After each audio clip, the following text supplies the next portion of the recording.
ശരിയാ. കല്യാണം കഴിഞ്ഞ സമയത്ത് നീ എന്നോട് അകൽച്ച കാണിച്ചു. അതിന് നീ ഒരു കാരണവും പറഞ്ഞു. മുത്തശ്ശിയെ ഞാൻ വേദനിപ്പിച്ചതിന്റെ സങ്കടം കൊണ്ടാണെന്ന്.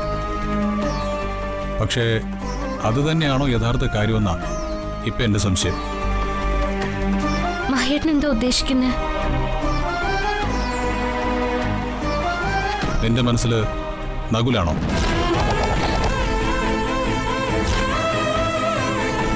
ഞാൻ നിന്നെ താലി കെട്ടിയത് നിന്റെ സമ്മതത്തോടെ അല്ല.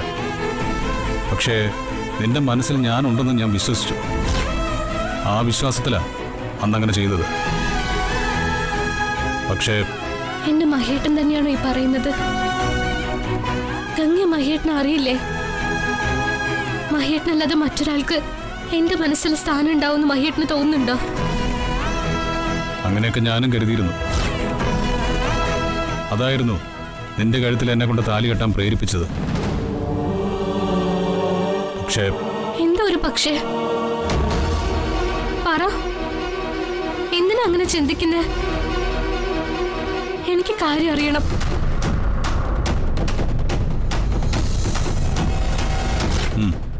ശരി, ഞാൻ പറയാം.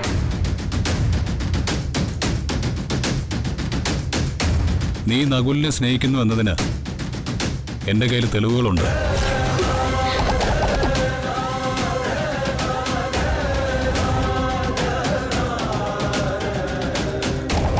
സാറിൻ്റെ വൈഫിനെയും പുള്ളിക്കാരി കല്യാണം കഴിക്കാനിരുന്ന ആളിനെയും ഞാനൊരു ദിവസം ഒരു ഹോട്ടലിൽ വെച്ച് കണ്ടിരുന്നു. ഈ മേഡം ഹസ്ബൻഡും ഇടയ്ക്കിടയ്ക്ക് ഇവിടെ വന്ന് സ്റ്റേ ചെയ്യാറുണ്ട് സർ.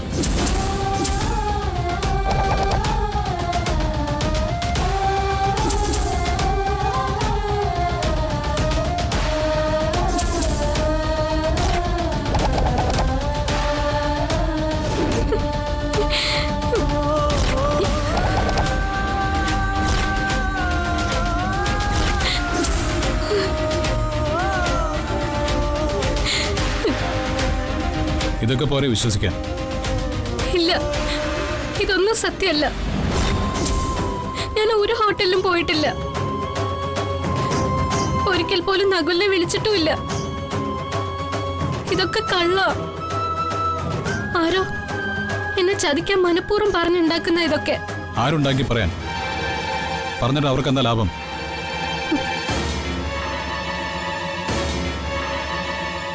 ശരി, ഇത് തെറ്റാന്ന് തെളിയിക്കേണ്ടത് എന്റെ ഉത്തരവാദിത്വം. ഞാനത് തെളിയിച്ചിരിക്കും. ശ്രീ മഹേശ്വരൻ എന്റെ കൂടെ ഉണ്ടെങ്കിൽ എനിക്കതിന് സാധിക്കും. എങ്ങനെ? നീ വെറുതെ ശ്രീ മഹേശ്വരന്റെ പേരിൽ നുണ പറയണ്ട. ഞാൻ ആ ഹോട്ടലിൽ നേരിട്ട് പോയി സംസാരിച്ചതാ. പിന്നെ ആ പോസ്റ്റ്മാനോട് സംസാരിച്ചു. സമ്മതിച്ചു. മഹേട്ടൻ എന്നെക്കാളും വിശ്വാസം അന്യര് പറയുന്ന വാക്കുകളാണ്. പക്ഷെ ഒരു സ്ത്രീ എന്ന നിലയ്ക്ക് ഞാൻ പരിശുദ്ധയാണെന്ന് എനിക്ക് തെളിയിക്കണം. അതിന് എനിക്ക് ആ പോസ്റ്റ്മാന്റെ പേരറിയണം. അതൊന്ന് പറഞ്ഞു തരുമോ? സുധീർ. സുധീർ എന്നോ മറ്റാണ് അയാളുടെ പേര്. മഹേട്ടാ, ഈ കളങ്കം നാളെ 6 മണിക്ക് മുൻപ് എന്റെ പേരിൽ നിന്ന് ഞാൻ മാറ്റിയിരിക്കും. അതിനെനിക്ക് സാധിച്ചില്ലെങ്കിൽ മഹേട്ടന്റെ ഭാര്യയായിട്ട് ഞാനിവിടെ ഉണ്ടാവില്ല. മഹേട്ടന്റെ മനസ്സിൽ ഞാൻ എത്രമാത്രം ചെറുതായിരുന്നു എന്ന് ഇപ്പൊ ഞാൻ മനസ്സിലാക്കുന്നു.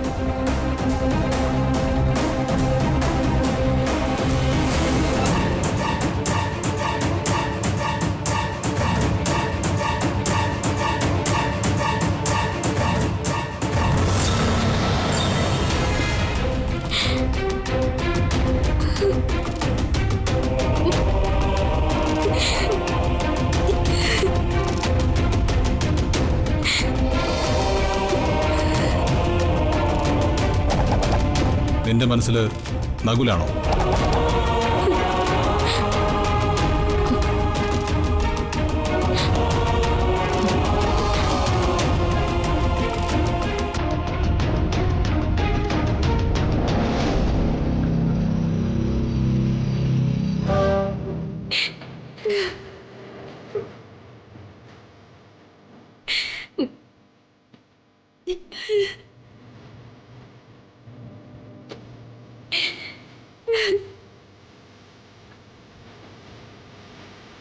നീ ഇങ്ങനെ വിഷമിക്കാതെ ഗംഗേ.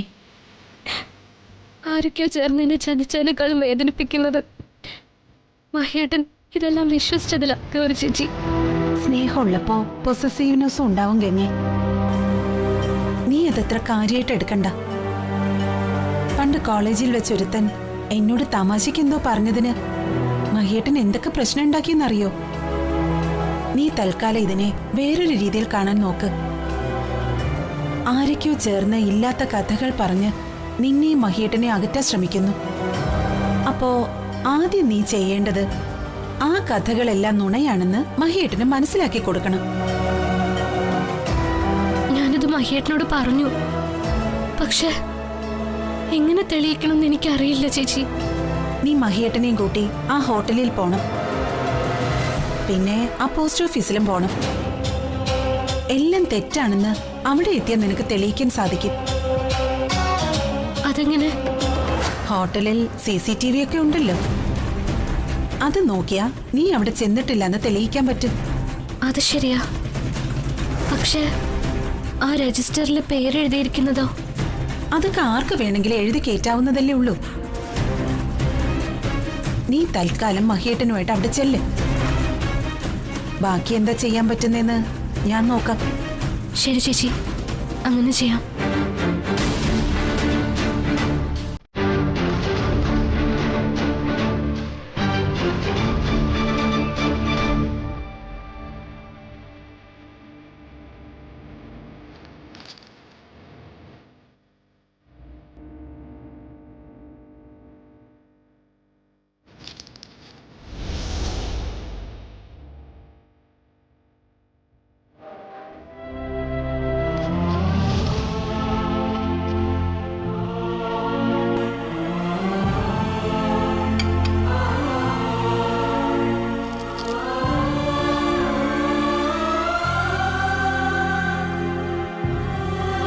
മഹേട്ടന് ഇന്നെന്തേലും തിരക്കുണ്ടോ? എന്താ കാര്യം? എന്റെ കൂടെ ഒരു സ്ഥലം വരെ വരാവോ? ഇല്ല, എനിക്ക് വേറെ കുറച്ച് തിരക്കുകളുണ്ട്. മഹേട്ടാ പ്ലീസ്, ഞാൻ പറയുന്ന ഒന്ന് കേൾക്കണം. മഹേട്ടനോട് വാക്ക് പറഞ്ഞ പോലെ ഇന്ന് വൈകുന്നേരം 6 മണി വരെ മാത്രമേ ഞാൻ മഹേട്ടനെ ശല്യം ചെയ്യുള്ളൂ. എന്റെ കൂടെ ഒന്ന് വരണം. എങ്ങനെ ഞാൻ നിന്നോട് പറഞ്ഞു, നിനക്ക് എവിടെ വേണമെങ്കിലും പോവാം. അതിന് എന്നെ വിളിക്കേണ്ട കാര്യമില്ല. മഹേട്ടന്റെ ഭാര്യയായ ഗംഗയായിട്ടല്ല ഞാൻ പറയുന്നത്. കൊച്ചുനാള് മുതൽ മഹേട്ടന്റെ കൈവിരലിൽ പിടിച്ചു നടന്ന പഴയ ഗംഗ പറയാന്ന് കരുതിയാൽ മതി. ഈ ഒരു തവണ മഹേട്ടൻ എനിക്കൊപ്പം വരണം. അന്നേ മതിയാവൂ.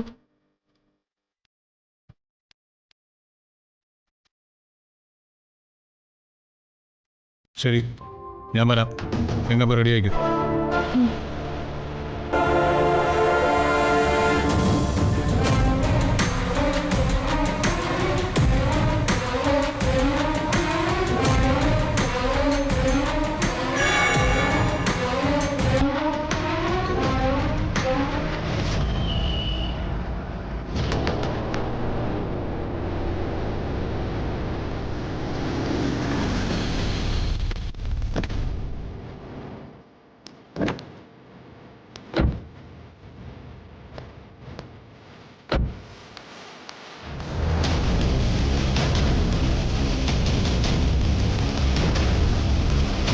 ഹലോ മാഡം, നകുൽ സാർ വന്നില്ലേ?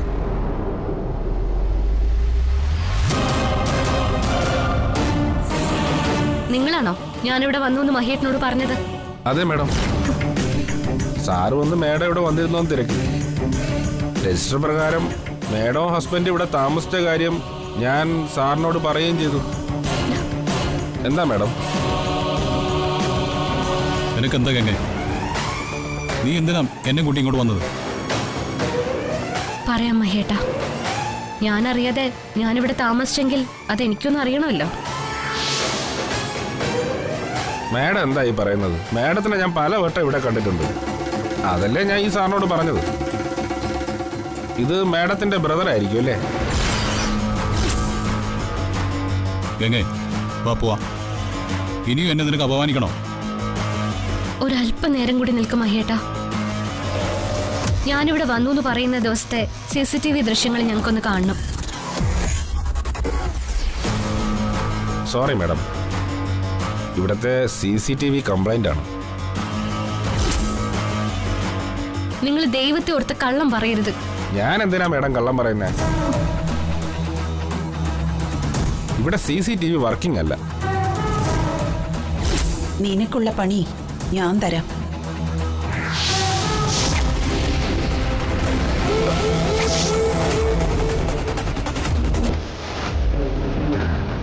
മാഡം വിഷമിക്കണ്ട, ഞാൻ വെറുതെ പറഞ്ഞതാ. ഞാനിപ്പോ കാണിക്കാം.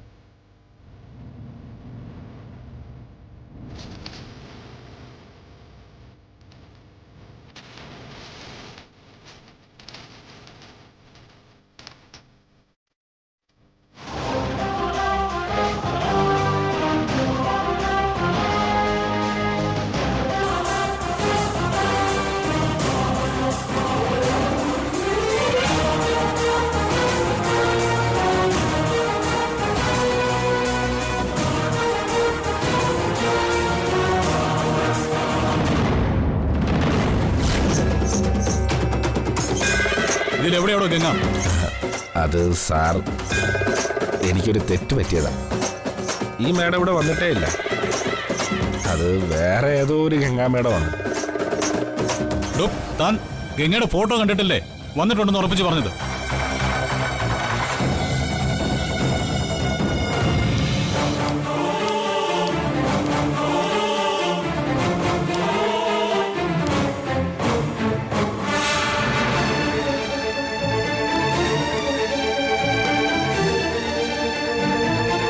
ഞാനൊരു തെറ്റും ചെയ്തിട്ടില്ല മഹേട്ടാ. ഗംഗേ, ഞാൻ മഹേട്ടന് ഇപ്പൊ ഒന്നും പറയണ്ട. എനിക്ക് ഒരു സ്ഥലത്തൂടി പോകാനുണ്ട്. എൻ്റെ ഒപ്പം വരണം. ശരി, ഞാൻ വരാം.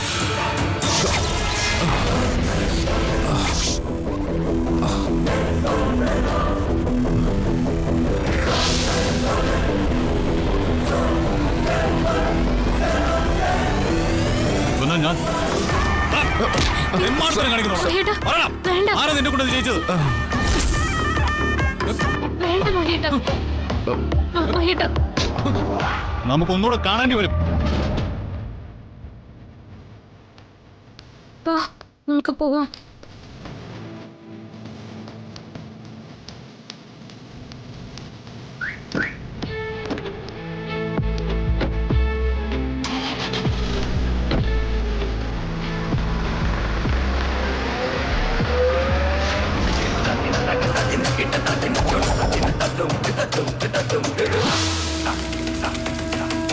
എന്താ മഹി, വന്ന കാര്യം പറയൂ.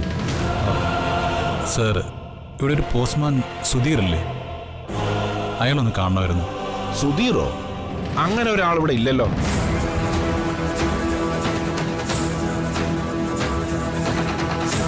ചന്ദ്രേട്ടൻ ലീവിലല്ലേ?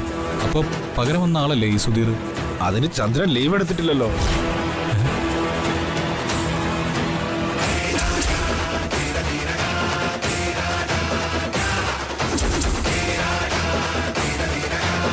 ചന്ദ്രൻ ദാ ഇപ്പൊ ഇവിടെ നിന്ന് പുറത്തേക്ക് ഇറങ്ങിയതേ ഉള്ളൂ. നിങ്ങൾ വരുന്നതിന് 5 മിനിറ്റ് മുമ്പാണ് ഇറങ്ങിയത്.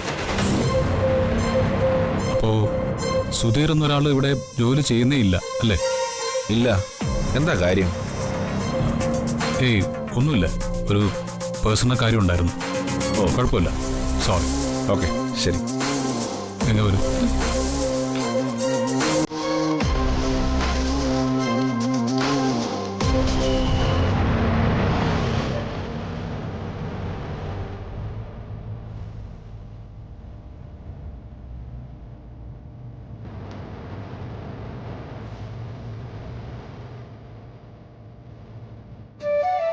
ഞാൻ പറഞ്ഞ സത്യമാണെന്ന് ഇപ്പൊ മനസ്സിലായില്ലേ മഹേട്ടാ?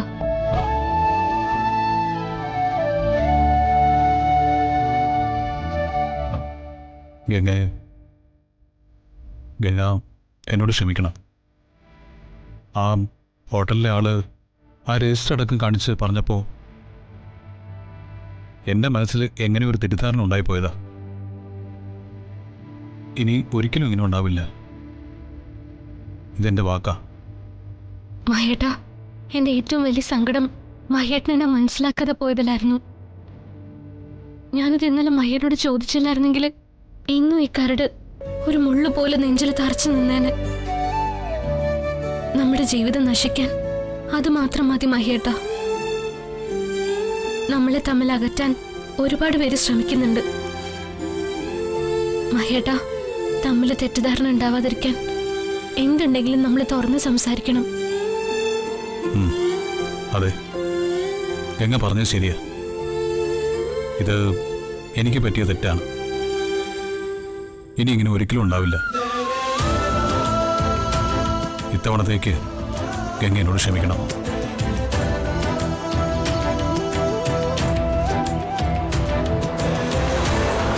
എന്നാലും മഹേട്ടന് ഇങ്ങനൊരു സംശയം മനസ്സിൽ വന്നല്ലോ.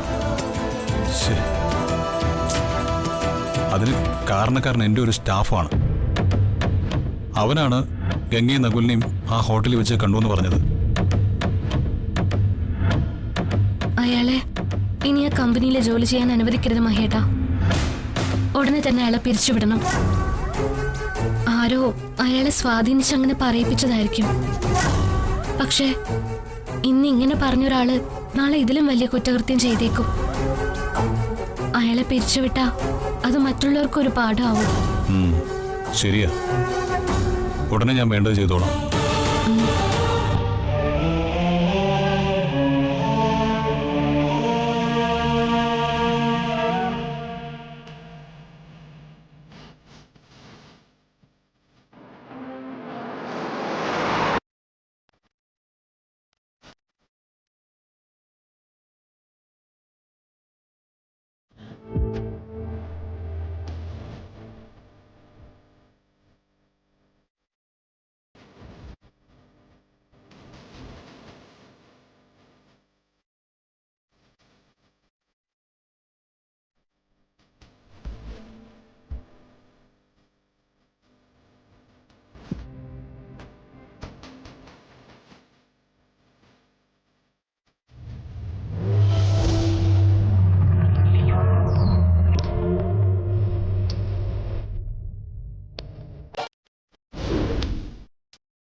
ഗൗരിയുടെ സാരി എടുക്കരുതെന്ന് ഞാൻ ശ്രേയോട് പറഞ്ഞതല്ലേ?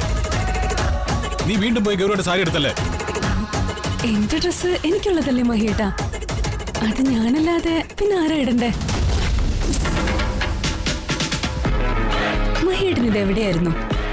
എത്ര നേരമായി ഞാൻ നോക്കിയിരിക്കുന്നു. നിനക്കെന്താ ശ്രേയ, പറഞ്ഞൊന്നും മനസ്സിലാവില്ലേ? ഞാൻ ശ്രേയ അല്ല മഹിയേട്ടാ, ഗൗരിയാ. മഹിയേട്ടന്റെ ഗൗരി. ഗൗരി ചേച്ചിയുടെ സാരി ഉടുത്തത് കൊണ്ട് ശ്രേയച്ച് ഗൗരി ചേച്ചി ആവില്ല. മഹിയേട്ടാ, ഇവൾക്കൊപ്പം നടക്കുന്നത് എനിക്ക് തീരെ ഇഷ്ടപ്പെടുന്നില്ല. മഹിയേട്ടൻ ഇന്ത്യ ഈ ഗൗരിയുടെ. ശ്രേയ, നീ അതിൽ വിടുന്നുണ്ട്. ഞാൻ ക്ഷമിക്കുന്നു കരുതി എന്ത് പറയാന്ന് വിചാരിക്കരുത്. എന്തിനാ എന്നോട് ദേഷ്യപ്പെടുന്നത്? എന്നെ മഹിയേട്ടനെ അറിയാവുന്നതല്ലേ? മഹിയേട്ടൻ ദേഷ്യപ്പെട്ടാ എനിക്കത് താങ്ങാനാവില്ല മഹിയേട്ടാ. മഹേട്ടനൊന്നും പറയണ്ട, ശ്രേയച്ച് അറിഞ്ഞോണ്ടല്ലോ. ശ്രേയയുടെ ദേഹത്ത് ബാധ കയറിയതുകൊണ്ടല്ലേ? അത് കാര്യാക്കണ്ട. ഞാൻ ചായ ഇട്ടുണ്ടോ മഹേട്ട? മഹേട്ടന് നല്ല ക്ഷീണമുണ്ട്. എനിക്കൊന്നും വേണ്ട.